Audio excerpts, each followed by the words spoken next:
قال تعالى في سورة الحشر الآية 21: بسم الله الرحمن الرحيم.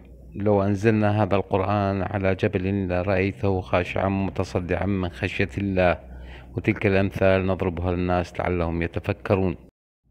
كل ما أستطيع قوله: أيها المسلم، يحق لك بأن تفتخر بأنك مسلما وإنك تتبع نبينا محمدا صلى الله عليه وعلى آله وسلم. إليك هذا البحث الذي قام به بعض الباحثين من غير المسلمين حول صدق ومدى إمكانية تصديق القرآن الكريم، فكانت هذه اعترافاتهم. Pourquoi le prophète Mohammed, que la paix soit sur lui, ne pouvait-il pas être l'auteur du Coran? Le Coran est un livre de plus de 600 pages. Il couvre un large éventail de sujets. Il s'est révélé graduellement sur une période de 23 ans. Donc si un homme écrit le Coran, nous aurions déjà un certain nombre de problèmes. Si vous allez écrire un livre comme le Coran et prétendre qu'il vient de Dieu, vous ne devriez pas commettre d'erreur.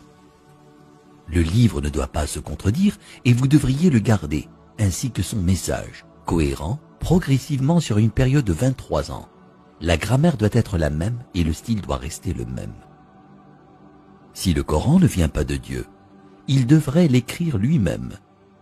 Cela signifie qu'au milieu du désert d'Arabie, sans livre et étant lui-même analphabète, il devrait savoir la loi, les droits civils, les droits pénaux, les droits familiaux, les droits du travail, les droits militaires, les droits des préjudices personnels, les droits fonciers, les droits fiscaux.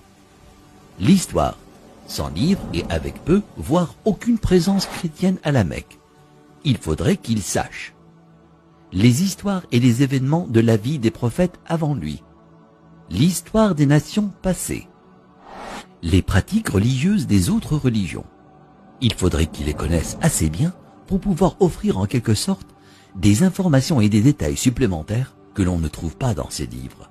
Il faudrait qu'il sache comment développer une nation, un gouvernement, connaître le culte et la purification, inventer des lois alimentaires, connaître la psychologie, à propos de l'éducation des enfants, l'arbitrage, la répartition des richesses, la finance et les affaires, la science, l'embryologie, l'océanographie, la tectonique des plaques, la formation des nuages, les rayons ultraviolets, les plantes, les montagnes, les abeilles, le cerveau humain, le Big Bang, l'expansion de l'univers.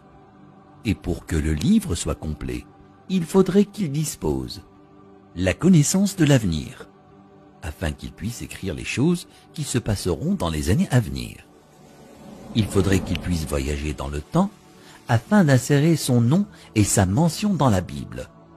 S'il prétend que le livre qu'il a écrit vient de Dieu, il ne doit pas y avoir une seule contradiction, ni une solution qui ne fonctionne pas. Il doit également garder ses émotions et sa vie personnelle en dehors du livre. Le livre ne doit pas refléter les moments heureux ni les moments tristes de sa vie. Le texte ne doit pas devenir joyeux ou optimiste, ni triste et funèbre, comme si un humain l'avait écrit. Mais quand vous lisez le Coran en entier, vous ne pouvez pas sentir quand sa femme est morte, quand ses filles se sont mariées, quand ses petits-enfants sont nés, quand il a été victorieux et quand il a été vaincu. Pour quiconque qui examine le Coran, il devient parfaitement clair qu'il est impossible qu'un homme dans le désert il y a 1400 ans ait pu écrire un tel livre. Mais qu'en serait-il si c'était un comité de brillants penseurs, une société secrète chargée de corriger, de mettre à jour et de réécrire le Coran au fil des années? Leur travail consisterait à s'assurer que le livre semble exact, qu'il ne contient ni erreur ni contradiction, et qu'il est constamment mis à jour pour être en accord avec la science et le monde en évolution. Si tel était le cas, il y aurait d'autres versions du Coran. En raison des modifications et des améliorations, nous aurions de nouvelles versions éditées et d'anciennes versions comportant des erreurs, vous seriez en mesure de détecter les différents styles d'écriture et les influences des différents auteurs. Donc, un homme ne l'a pas écrit et un comité ne l'a pas édité.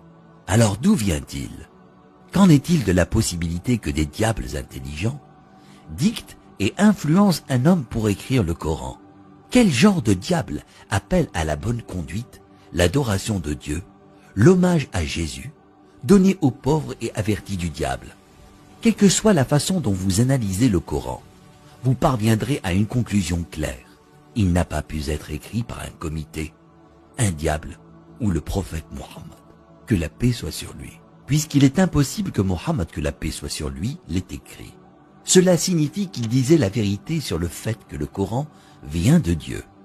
Si cela vient de Dieu, ça signifie qu'il était un véritable prophète et que son message doit être écouté et respecté. في الختام اترك أثرك الجميل بالصلاة على محمد وعلى آل محمد في تعليق، وشارك في القناة وشجعنا للاستمرار. شكرا لكم المتابعة.